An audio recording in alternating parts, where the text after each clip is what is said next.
Ladies and gentlemen, welcome to another episode of Chair Shots to the Cranium. I'm Stephen Goforth. Thank you for tuning into this very entertaining interview that I did with Ernest the Cat Miller. I hope you enjoy it. I'd like to encourage you while I have you to visit my website, chairshotstothecranium.com. Again, that is chairshotstothecranium.com. If you want to see or listen to past interviews that I've done, if you want to read past columns that I've done, go visit my website. Also, you'll find some very entertaining links to all the major wrestling promotions that are out there, all the top hot indie promotions that are out there as well. If you want to see photographs that I've taken at past shows, if you want to pick up your own Chair Shots to the Cranium merch, there's a link on there, theprowrestlingtees.com, to pick up your own Chair Shots to the Cranium t-shirt. Your support is greatly appreciated. I also have some other entertaining items on my website. I did a greatest tag team tournament back in the spring. Find out who won that tournament. Had 64 tag teams compete. Very entertaining. Featured book of the month. How to get your own classic wrestling magazine, something. Maybe it's a magazine you read back in your childhood. Whatever the case may be, some cool links on there. So go visit my website. Follow me on Instagram. Follow me on Twitter. Chair2Cranium. That's chair, the number 2. Cranium, Chair2Cranium on Instagram and on Twitter. You can also follow me on Facebook. Go subscribe to my YouTube page. Go subscribe to Apple Podcasts. A 5-star rating is much, much appreciated. So without further ado, let's head right into my interview with the one and only Ernest the Cat Miller.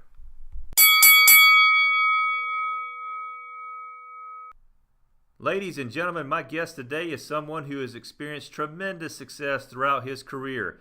He's been involved in Hollywood movies, most notably the 2008 Academy Award-nominated movie The Wrestler. He's experienced great success in the world of professional wrestling, and he's a former multiple-time karate world champion. Ladies and gentlemen, somebody call my mama, because my guest today is the one and only Ernest the Cat Miller. Ernest, how are you today? Brother, I'm going on just fine, man. Well, man, tell the fans what's going on in your life these days.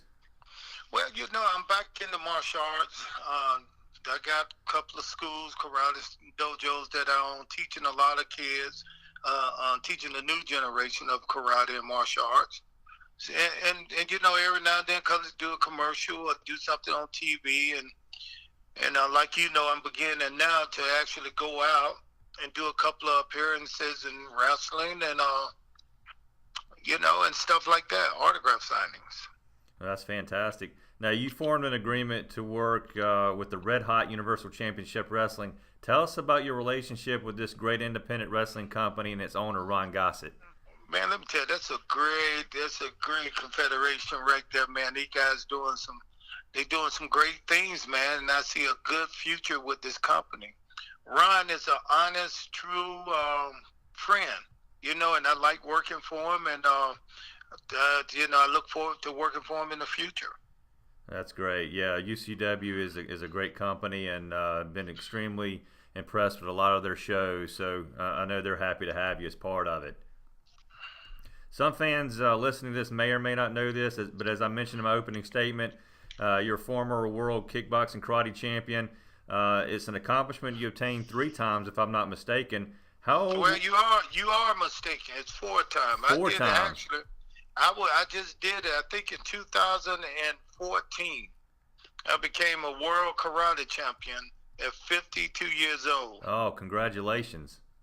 Well, let me do the number. I mean, 50 years old. I was the 50-plus champion, and I competed against guys half my age. And just to go back out there, and these days when you're doing something, people don't want to talk about what you did in the past. They want to hear about what you're doing now. So I thought the best way to get across to some of the new thunderhead, the young cat guys in the martial art, I got to go out and show them exactly what I can do. So I did that by starting my teaching and my karate career over again by winning the SIAC World 2014 40-plus karate champion. Now, how old were you when you started karate? Man, I started karate, I think I might have been around about 10 years old. Wow. Well, I know this is something you have an extreme passion for, and obviously it led you to your career in pro wrestling.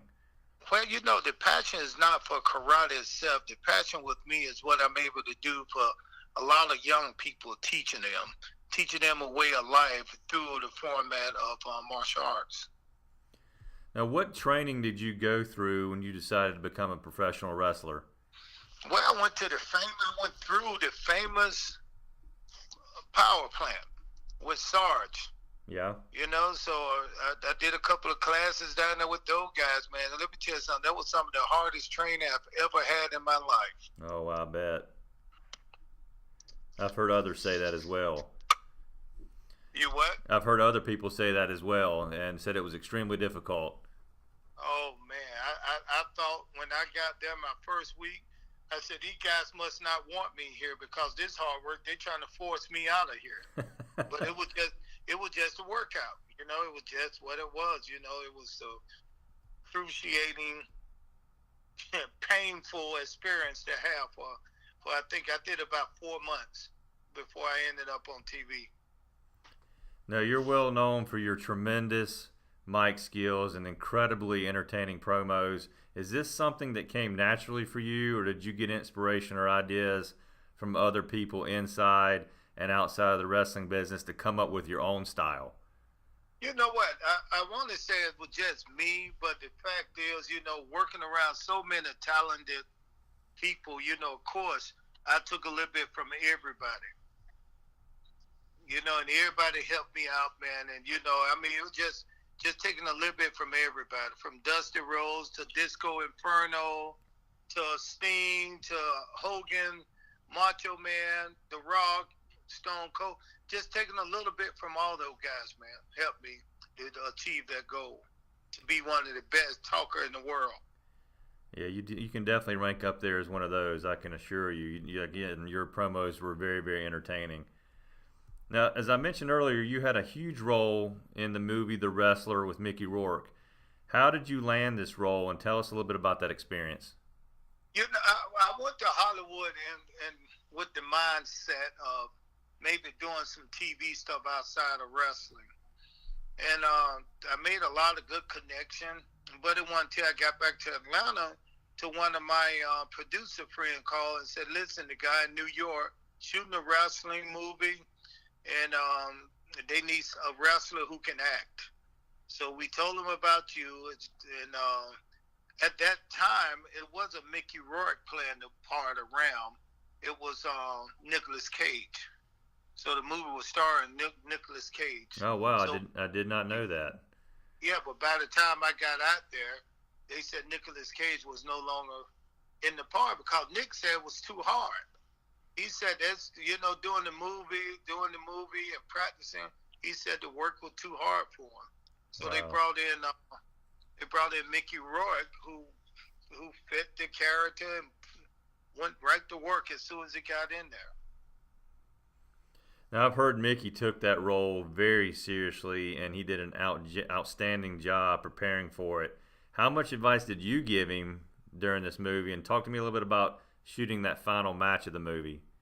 You know what? I'm gonna pat myself on the back a little bit. Mickey wasn't, he had worked with a couple of people, but what they wanted from Mickey, it was asking a lot, so it was asking so much that Darren Aronofsky, the director, pulled me to the side and said, listen, I'm giving you the job just not because you can act and you can wrestle, but I think you can make Mickey look like what we need him to look like to get this movie over and get it out to the people and make it a great movie. So, I really helped him through a lot of the ring stuff because he knew nothing about it, and maybe he did go to a couple of classes with people, but you and I know being in a class and actually doing the action inside the ring is two different things. Right. So some of the stuff he wanted to do, I really had to kind of coast him along and carry him through. But hey, it was a great success because he got nominated for an Oscar for the Best Actors Award. Well, let's talk a little bit about your time in the WWE between 2002 2004. Did you approach them about coming into the company, or did someone reach out to you? How was this relationship formed? You know what? Johnny Ace reached out to me. I thought I was out of the business. WCW was over. I was getting ready to go back into martial arts. But I got a call from Johnny Ace who said, listen, Ernest, I believe in you. I believe in your character. Maybe you should, let me get you a dark match. And then I said, well, why would I have to do a dark match if they already know me? He said, listen, they don't know you like that. Just come over here. Let me get you a dark match. And we'll take it from there. So I came in, did a dark match, and I was hired, But then they put me behind the desk talking, which really wasn't my thing. I wanted to be in the ring, so right. They put me back in the ring a little bit. But you know what? I saw the way they were doing a lot of the WCW new guys coming over. And I kind of thought maybe they wasn't putting enough, a lot of effort into getting these guys over. Right. Now, let's go back and talk about your WCW time. I have to ask you about your very entertaining segment with James Brown. For those that haven't seen this, you guys did a dance-off on an episode of WCW Thunder. How did you get one of the greatest performers in the world in James Brown to take part in this? And how cool was it for you to work alongside and dance alongside of him? You never know who watching the show when you're wrestling. WCW days, I tell my people when I was in WCW days, we was the stars to the stars. You could see Shaq, you could see anybody. When you go to a wrestling show, you can see anybody walking back in the back or bringing their family through to say hello. You've seen anybody. I've seen everybody. So I wanted James Brown to come and do something with him, but I didn't know how to get in touch with him. So I just kept doing his routine. Then one day in the audience, this guy came out of the audience and said he was a representative of James Brown. And James Brown said he liked watching me, and we made contact that way. What went through your mind when that happened? I know you had to be really excited. I pissed my pants. That's what happened. I pissed my pants. Then I changed my pants. Then I said, let's get this sucker on the phone, man. Yeah, no doubt. So he called James Brown on the phone. He invited me to his show. I kind of told him what I wanted, what I would appreciate him doing if he could, and then WCW said, hey, man, we like that. We'll even pay him to come in. So, I got James Brown a payday. Yeah, that's even better. But, in the end, what he did for me, though, he brought in, he said, so what would you want? I said, okay, I'll do your dance. Do you know how you bring the capes? And he said, I'd like for you, if you don't mind, put the cape on me. Mm-hmm. He said, I'll tell you what, I'm going to bring two. Which one color you want? I said, what color you have? He said, man, I got a few of them. I'll bring the red and the gold for you. So I said, all right. So we started out the routine, and as you know, he put the red cape on me. Then he put the gold cape down. I walked out and did his routine, threw the cape off, went back and started dancing. And then on the way out, James looked at me and said, it was a great time. And he said, here, man, you can have these. So he gave me the two capes. Oh, nice. And I think right after, a little bit after he passed, this auctioneer or this person from some auction company called me and said the capes that he had were worth a lot of money. He said it was email. He said that he had got my number through somebody else, and he wanted to know if I wanted to sell the capes. And I said no, but he told me they worth a lot of money. So I still got them hanging up in my house. Oh, that's awesome. Talk to me a little bit about your relationship with Sonny Ono. You two have been linked together. I hate that bastard. You hear me? That little motherfucker, I hate him. No, I was just playing. Sonny is my man. Me and Sonny, even from our WCW days, we still talk every other day. I still talk to a few guys here. Mean, Stevie Ray, Eric Bischoff. We all still talk a lot, man. It's good. That's great. I got to actually work at that WCW show. I got to work one of my old friends there, and I got to see a lot of them out there. So I kind of miss the guys, and me being out on the road now, sometime wrestling, I get to bump into them, and I'm telling you, it's fun time, fun remembering. Ernest, this is the Cranium Shot portion of my interview. I'm going to say a name, and this name's going to be from your past, okay? And you just give me a brief answer, one-word answer, whatever comes to mind, okay? You ready? Okay. Chris Canyon. Worker. Great worker. Glacier. A slow block moving piece of ice. All right, Brodus Clay. Thief. Shane Douglas. Talker.